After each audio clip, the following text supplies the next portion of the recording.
En fait, l'objectif premier du Bal de l'avenir, c'est de célébrer la rentrée scolaire des premières secondaires des écoles qui viennent de terminer l'année précédente, le primaire.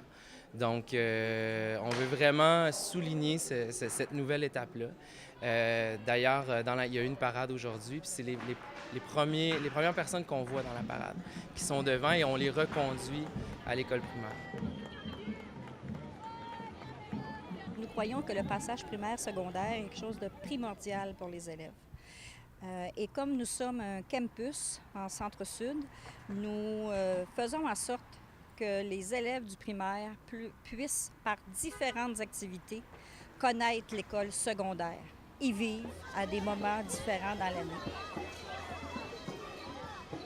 Donc, c'est important de s'associer à cette activité parce que c'est pour la persévérance scolaire de nos jeunes et le sentiment aussi d'appartenance à l'école secondaire. Ça veut dire que nos jeunes de 5e, 6e année travaillent avec la fanfare pour. Ils vont créer un thème musical et on accompagne ces élèves-là qui ont travaillé l'année passée avec la fanfare pour vont être raccompagnés par tout ce monde-là vers leur école secondaire.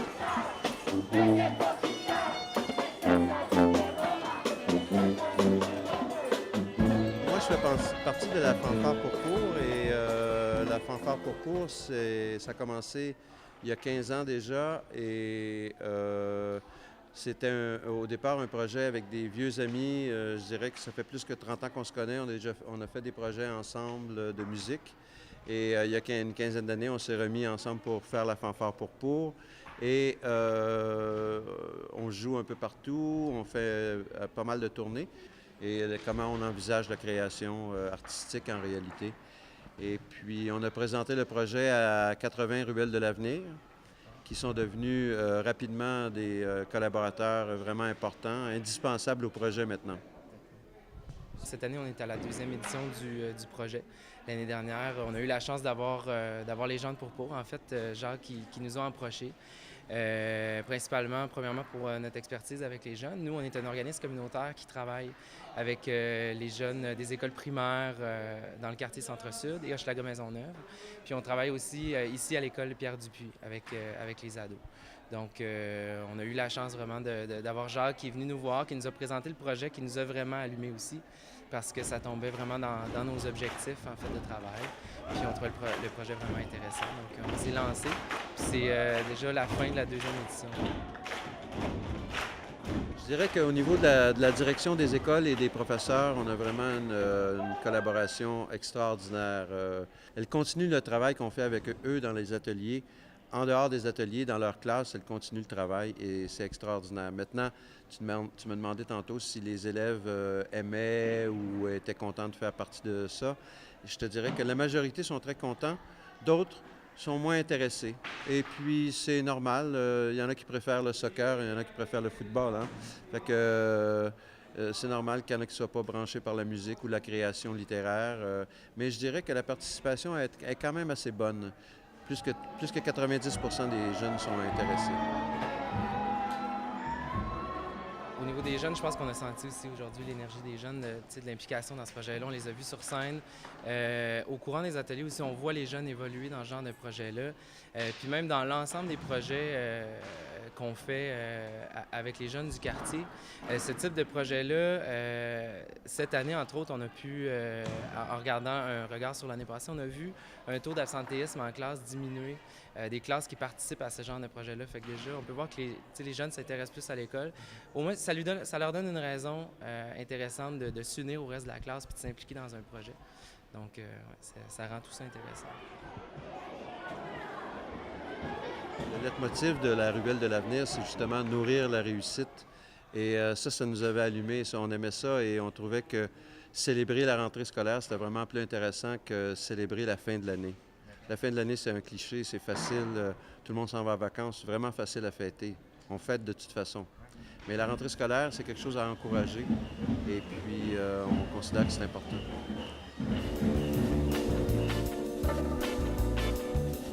La mission, le libellé est assez long, mais brièvement, je dirais que c'est rendre accessible pour toute la population des activités de loisirs, de développement social et de sensibilisation à l'environnement. Alors, il y a une panoplie d'activités. Essentiellement, on rejoint des enfants de 6 à 12 ans, les adolescents, les aînés, les non-voyants. Il y a une clientèle handicapée en déficience intellectuelle qui fréquente le centre aussi. Il y a des cours de langue et d'informatique de soir pour les adultes. Et il y a des ateliers de jour pour les aînés qui veulent sensibiliser au passage de l'informatique. Et évidemment, aussi, il y a le camp de jour, parce que c'est la même clientèle qui fréquente le centre dans les 6-12 ans. Là. À l'automne, à l'hiver, il y a les programmes d'aide aux devoirs et d'activités de loisirs. Parallèlement à ça, il y a le programme de relâche scolaire à l'hiver. Et l'été, évidemment, il y a le camp de jour qui va débuter bien prochainement, le 27 juin. En fait, nous, on est un organisme à but non lucratif, subventionné en partie par l'arrondissement de Ville-Marie et le gouvernement du Québec par l'entreprise du programme du ministère des Loisirs, de l'Éducation et des Sports. Donc, en étant privé à but non lucratif, donc on est géré par un conseil d'administration, on est imputable des octrois auprès des bailleurs de fonds, mais c'est un organisme complètement autonome, subventionné en partie par les deux instances municipales et provinciales. On ne peut pas charger le vrai coût de l'ensemble des activités à nos usagers, donc on s'attend d'avoir... il va falloir mettre des efforts là-dessus pour trouver le financement. Durant toute la saison estivale, il y a une moyenne de 10 personnes par jour qui fréquentaient le centre pour créer la murale qui a été parrainée par l'organisme MU, qui fait de l'art urbain. Et les deux artistes qui ont signé l'œuvre sont issus de l'atelier Nayon, N-A-Y-A-N. Donc, ces deux artistes-là ont accompagné l'ensemble des usagers qui ont réalisé comme un casse-tête, pièce par pièce, l'ensemble des pièces que vous voyez sur la mosaïque. Et évidemment, c'est venu beaucoup égayer la façade qui était en béton initialement. Donc, ça vient égayer beaucoup la façade du centre Sainte-Catherine. Et je vous dirais que les commentaires des passants, des gens d'affaires qui fréquentent la rue, des touristes qui s'arrêtent puis ils prennent des photos. Donc, nous, on est très satisfaits du projet qui a mobilisé beaucoup de clientèle pour réaliser cette œuvre d'art collective. En fait, la Fondation offre aux jeunes, aux adolescents atteints de cancer, la possibilité de partir en aventure thérapeutique. Donc, ce sont des aventures et d'expédition, vraiment. Ça peut être autant en canot, la prochaine, c'est en kayak. Moi, j'ai fait celle en motoneige aussi. Et c'est 10, 12, des fois 14 jours où on se dépasse. Moi, je pensais vraiment arriver là comme une observatrice et je me suis fait happer moi-même par le côté, par le côté thérapeutique, là.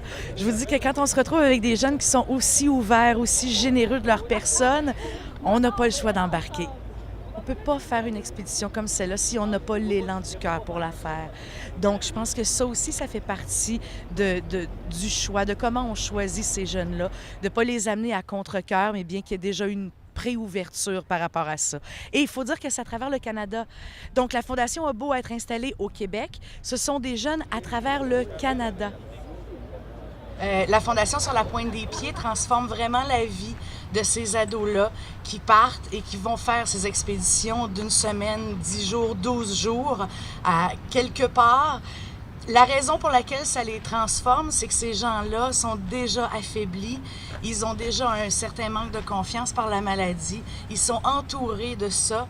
Donc, on les sort de leur milieu et on les amène vers de nouveaux défis. En 1996, il y a un médecin oncologue pédiatrique, le docteur Sylvain Baruchel, qui travaillait à l'époque à l'hôpital pour enfants de Montréal, qui passait une période difficile avec ses patients, avec ses jeunes patients, puis il se demandait qu'est-ce qu'il pouvait faire de plus pour aider ses patients. Au-delà des traitements médicaux, il voyait qu'il y avait un impact psychologique qui jouait contre le retour à la santé de ses patients. Il s'est dit, mais mon Dieu, peut-être qu'on peut les amener à vivre une expérience en forêt ou quelque chose du genre. Par la suite, au début, on faisait une expédition par année. En 2000, on a obtenu un numéro d'œuvre de charité et puis c'est à ce moment-là qu'on a structuré la fondation. Et puis là, si on regarde en avant, maintenant en 2011, on a fait 27 expéditions. On a amené au-dessus de 250 jeunes à vivre ces aventures extraordinaires. Et puis on a plein de projets en tête aussi pour l'avenir. Mais moi, une question que je me pose, c'est d'où vient le nom, la Fondation Sur la Pointe des Pieds? En fait, ça, c'est Bernard Voyer qui disait, petit, il disait ça dans ses conférences où, petit, il avait découvert qu'il voulait devenir explorateur parce qu'il voulait voir plus loin et il s'était rendu compte qu'en se montant sur la pointe des pieds, il était capable de voir plus loin. Quel est votre plus beau souvenir par rapport à ces jeunes-là de votre expédition, justement? Oh mon Dieu, je pense que c'est un moment où je me suis retrouvée assise dans une pièce avec à peu près tous les jeunes autour de moi et que là, j'avais plus assez d'yeux et assez d'oreilles pour les voir se communiquer entre eux tout ce qu'eux avaient vécu. Donc, c'était comme si, tout à coup, ils étaient capables de se reconnaître les uns et les autres. Et ça a été, à partir de ce moment-là, tout à coup, l'aventure est devenue beaucoup plus intime, beaucoup plus intense. Les partages étaient très, très profonds. Donc ça a été un moment pour moi, et que j'en parle, je deviens émue encore.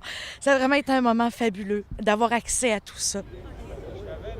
J'avais 18 ans, on m'a appris que j'avais un cancer, une maladie de Hodgkin qu'on appelle plus communément. Mon médecin m'a dit, dans ma malchance, j'ai été chanceux parce que c'est celui-là qui se soigne le mieux. Mais ça a beau être lui qui se soigne le mieux, un cancer, ça reste un cancer, puis c'est difficile. C'est que souvent, ils s'imaginent même pas avoir encore cette force-là. C'est vraiment un dépassement. On les met dans une situation épouvantable parce que on les pousse encore, alors que ils sont malades. Ils se sont battus pendant 1 an, 2 ans, 3 ans, des fois 4 ans. Et là, on leur demande encore une fois de pousser la note. Mais quand ils l'ont poussée et qu'ils reviennent de là, ils font « j'ai encore de la force et j'ai encore cette volonté de vivre-là ». Je crois beaucoup à l'effet de guérison qu'on peut obtenir en pleine nature. Je suis un gars qui fait beaucoup de sport, donc je crois beaucoup à l'activité physique. Il y a un aspect qui est important pour nous, c'est le suivi après expédition, parce qu'on fait vivre un événement. Il y a vraiment un événement intense qu'on fait vivre pendant une dizaine de jours aux jeunes. Et quand l'expédition finit, bien, l'énergie disparaît. Puis on voudrait assurer un suivi après expédition. Ça prend des ressources pour faire ça. Ça prend des gens qui vont suivre les jeunes. On aimerait avoir des données scientifiques sur les bienfaits de l'aventure thérapeutique. Et là, il y a un projet de recherche qui nous a été soumis par 2 professeurs de l'Université du Québec à Chicoutimi qu'on a approuvé. Puis on va participer à un projet de recherche pour vraiment déterminer les effets bénéfiques là, de l'aventure thérapeutique. On aimerait être capable de faire 3 expéditions par année, donc en faire 2 durant l'été. Mais tout ça, ça prend des ressources pour le faire. C'est dispendieux. Faire ce qu'on fait, c'est dispendieux parce qu'il y a beaucoup d'organisations. Parce que quand on fait une expé, la sélection est une chose. On veut s'assurer que les jeunes ont la santé pour y aller, puis on ne veut pas les mettre à risque. On a une équipe médicale qui suit, on a des guides qui suivent l'expédition, il y a toute l'infrastructure, toute la sécurité est assurée, on a des plans d'évacuation, c'est très, très, très bien encadré. L'Institut du Nouveau Monde, qu'on appelle souvent par l'INM, c'est né en 2004.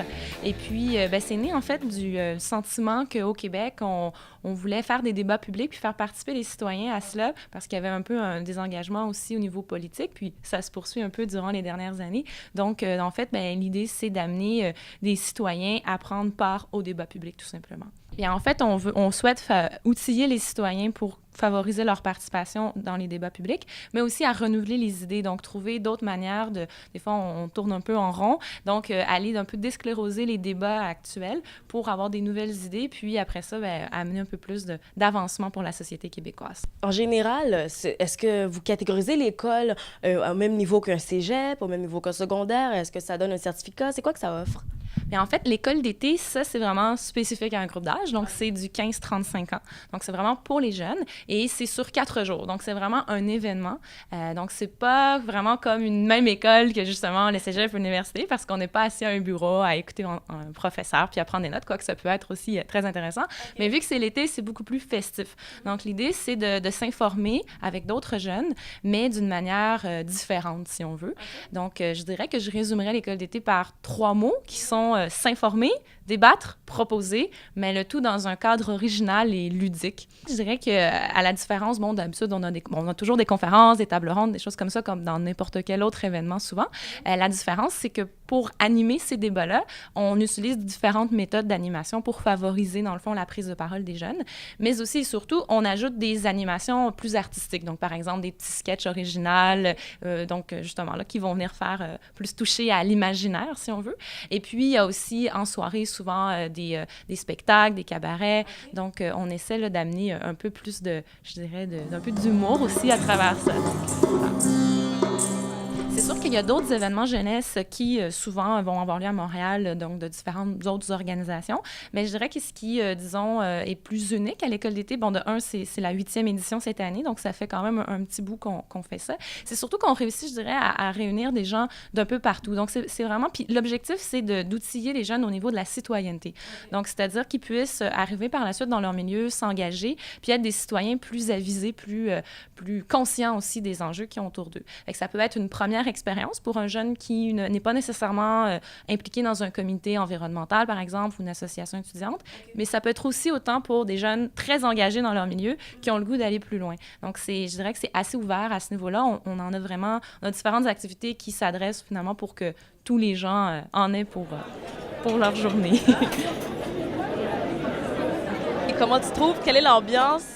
C'est vraiment le fun. À date, tous les gens sont sympathiques. On voit plein de monde de partout. Donc, c'est vraiment plein de cultures. On connaît des gens, on rencontre des gens qu'on ne connaissait pas avec des nouvelles visions. Donc, c'est vraiment enrichissant. Quel est le feedback que vous avez de la transformation des jeunes à travers leur inscription avec vous? Ce qu'on remarque, en fait, c'est que c'est des jeunes, après, qui continuent beaucoup de s'impliquer dans leur milieu. Ça leur donne beaucoup de motivation, même qu'ils augmentent leur engagement bien souvent. Et puis, je dirais aussi que ça a amené des nouveaux projets, des projets qui existent encore aujourd'hui. Donc, par exemple, Troc tes trucs, il y a comme toutes sortes d'autres projets qui n'ont pas de nom spécifique, mais qu'on sait qui continuent sur le terrain de se déployer. Donc, puis ça donne aussi des jeunes surtout qui sont plus informés, plus conscients, puis que lorsqu'ils arrivent aussi sur le marché du travail ou plus tard dans leur vie, font des fois des choix peut-être différents. Donc, c'est sûr que c'est un tout. On ne peut pas juste dire que c'est juste l'école d'été tout seul, mais je pense que ça crée aussi un réseau, beaucoup, l'école d'été. Donc, ça nous permet d'être en lien avec d'autres jeunes qui nous rassemblent, puis qui ont finalement, je dirais, l'intérêt commun qui est d'améliorer la société dans laquelle on vit, puis de s'intéresser à la chose publique. Je pense que c'est l'intérêt commun principal. En fait, ce que j'apprécie de cette école ici, c'est le réseau de gens qui viennent. C'est tous des gens un peu comme moi qui sont vraiment passionnés des événements et puis de la participation citoyenne. Alors, c'est non seulement les cours qui sont donnés et les gens qu'on rencontre qui font les conférences, mais aussi les gens qui viennent à l'école, les idées qu'ils apportent. Et puis, c'est vraiment le fun parce que c'est rempli d'idées fraîches et nouvelles. Et puis, ça donne une nouvelle perception sur des anciens concepts. Donc, pour terminer, si vous aviez à conseiller les jeunes et même les participants à participer à votre école d'été, à choisir cette école-là au lieu d'une autre, qu'est-ce que vous diriez? Oui, bien en fait, je leur dirais que c'est une occasion de rencontrer d'autres jeunes qui, comme eux, veulent changer les choses, mais c'est aussi surtout une occasion de rencontrer des invités prestigieux. Donc, tu sais, on a vraiment beaucoup de gens de différents milieux, des gens qu'on voit à la télé, des journalistes. Donc, c'est quand même intéressant de pouvoir avoir accès à ces gens-là, de leur poser nos questions. Ça, c'est pas tous les jours qu'on peut le faire. Puis, ben voilà, donc apprendre, se faire beaucoup de plaisir et puis revenir de là avec une nouvelle énergie, je dirais. Je sais que vous êtes arrivé avec le projet d'avoir 20 ans en 2015. Cette idée de réunir 10 étudiants par ville, donc une cinquantaine d'étudiants, autour de l'œuvre de Sophocle et de les amener à voyager pendant 5 ans avec des thèmes qui sont établis d'avance, mais surtout dans l'idée de leur permettre de vivre une expérience globale, non pas que culturelle, mais politique et sociale, à son contact et au contact de la troupe qui va jouer les Sophocles. Par la suite, leur rôle s'est défini. Et là, les 10 jeunes qui vont partir de Montréal la semaine prochaine pour aller à Athènes, eux, ils ont des travaux à faire, là. Ils ont des créations à fournir. Et donc, le sens de la citoyenneté aujourd'hui, la place de la cité dans le monde, la démocratie, le rôle de l'art, la communion avec leurs semblables. Et là, ils vont étoffer un site Internet qui ne sera que dévolu à avoir 20 ans en 2015. Ce qui est important dans le projet, c'est que c'est pas seulement un projet qui a un rapport avec la littérature, avec les tragédies anciennes, mais c'est aussi un projet qui nous tourne vers le monde actuel, le monde moderne aussi et le futur. Donc c'est important d'avoir aussi cette vision du monde et avoir conscience qu'il y a quelque chose qui se passe, parce que c'est ça, c'est vraiment avoir une vision du monde et de soi-même. Donc c'est une bonne occasion de voir ça. On va avoir l'occasion de faire plein de voyages, ça c'est sûr, mais de pouvoir évoluer puis prendre le pouls de la pensée de la société, tu sais, au fil des années, puis pouvoir évoluer ça. Puis c'est juste les découvertes qu'on va faire, puis les choses qu'on va apprendre, ça va être génial. J'ai trouvé que c'était un projet qui était absolument absolument incroyable, absolument intéressant. C'est une opportunité qui ne se représenterait pas dans la vie. C'est quelque chose qui est rare et qu'il faut vraiment saisir. Cette année, c'est le cycle des femmes, donc les Trachinéennes, Antigone et Électre. Après, c'est le cycle des héros et le cycle des mourants. C'est des pièces magnifiques. C'est pas nécessairement la même distribution, donc c'est une pièce qui va bouger. Ce sont des pièces qui vont être assez en mutation, mais les étudiants, eux, seront les mêmes pendant 5 ans et ils auront à suivre le rythme d'une création. Il y a toute une équipe qui est alentour d'eux, justement, pour que tout ça se passe bien et qu'ils soient baignés dans une atmosphère, je dirais, stimulante. Il y a quelqu'un évidemment, on a engagé un animateur, ce qu'on appelle un animateur, qui est Félix Beaulieu-Duchesneau, qui va suivre les jeunes tout au long du voyage. Il s'en va à Athènes avec eux et qui va être tout au long de l'année leur lien, qui va être celui qui les met en contact, qui les stimule, qui s'assure que les choses sont faites ou que tout le monde a bien compris les consignes ou des choses comme ça. Félix Beaulieu-Duchesneau, qui est parmi nous, qui sera l'animateur, comédien, accompagnateur, bref, tous les rôles, chef d'orchestre sur le territoire athénien et qui va se retrouver avec les étudiants pour suivre les étapes de création du cycle des femmes qui va être présenté. Donc, il y a quelqu'un, justement, qui les met en contexte, les met en relation et puis qui, finalement, les aide à partir la roue. Mais cette roue-là va tourner d'elle-même très, très rapidement. Les jeunes sont super éveillés, sont super curieux. Ils vont rencontrer Wajdi dans quelques jours. Ils vont passer une semaine ensemble à Athènes et en même temps, ils vont rencontrer tous les autres jeunes. Donc, il faut bien comprendre qu'il y a une dynamique qui va se créer. Hein. C'est des jeunes Français, des jeunes Belges, des Réunionnais et puis des Québécois. Et tout ça sur une période de 5 ans. Donc, c'est assez excitant de penser toute la chimie qui va ressortir de ça. Ça devrait laisser des traces pour qu'en 2015, quand ils vont avoir 20 ans, lorsqu'on se retrouvera tous à Mons, qui est une ville de la Belgique, qui sera capitale culturelle d'Europe à ce moment-là, bien là, il y a comme un vrai résumé de l'expérience et un vrai résultat. Alors nous, on va les suivre pendant 5 ans. On a très hâte de voir comment on va vivre l'expérience d'Athènes et par la suite, on va suivre l'évolution du projet avec Wajdi Mouawad.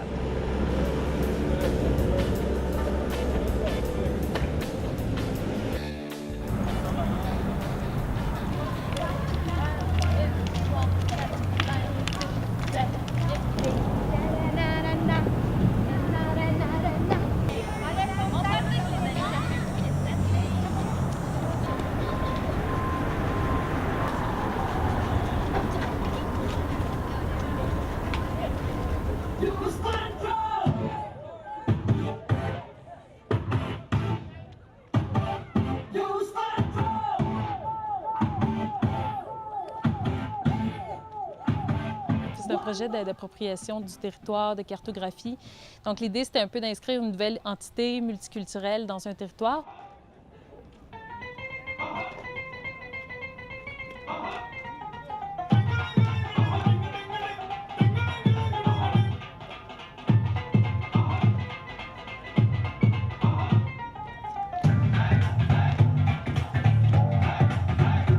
C'est un projet que j'ai présenté à mes collègues, qui l'ont beaucoup plu, puis on avait pensé à faire de l'art participatif pour approcher les communautés, parce qu'on s'entend que dans le voisinage, il y a beaucoup ça change beaucoup. Donc maintenant, il faut apprendre à concilier avec les nouveaux voisins, puis tout ça. Donc, quoi de mieux que faire une activité commune où qu'on se rassemble plusieurs fois, pas juste une fête d'une fois, mais à chaque semaine pour créer un groupe. C'est pas juste un cours de danse où on danse, puis après ça, on s'en va à la maison et on connaît toutes sortes de gens. C'est le fun aussi, c'est original, le Bollywood.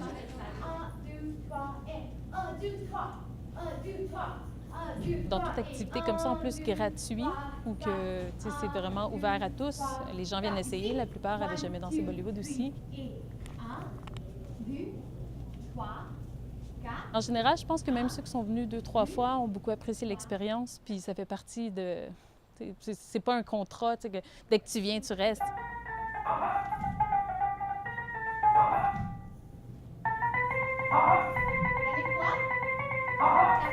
J'ai choisi de faire ce projet-là parce que j'ai l'intention de voyager en Inde. Donc, pour moi, c'est un premier contact vraiment intéressant avec la culture.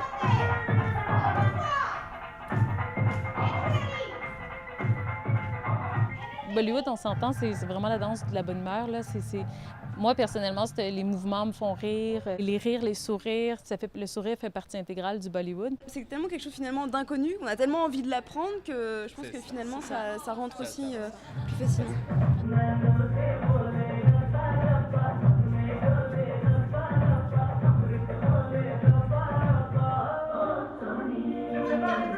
C'est drôle, c'est amusant, c'est un plaisir, on a la joie. Dans le premier temps, c'était les cours de danse, mais ensuite, c'est aussi de présenter cette entité multiculturelle, cette nouvelle entité au reste du voisinage. Puis on sait que ça apporte la couleur, surtout à un endroit comme Métro Frontenac, qui est connu pour être très gris.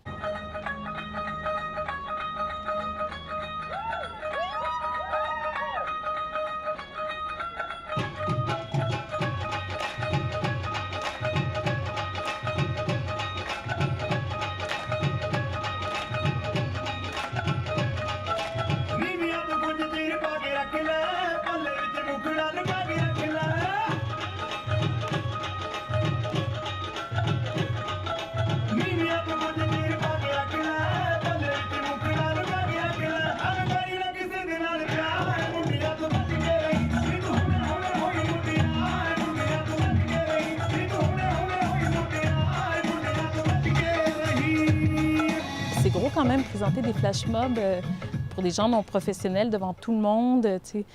C'est vraiment beau ce qu'ils réussissent à faire.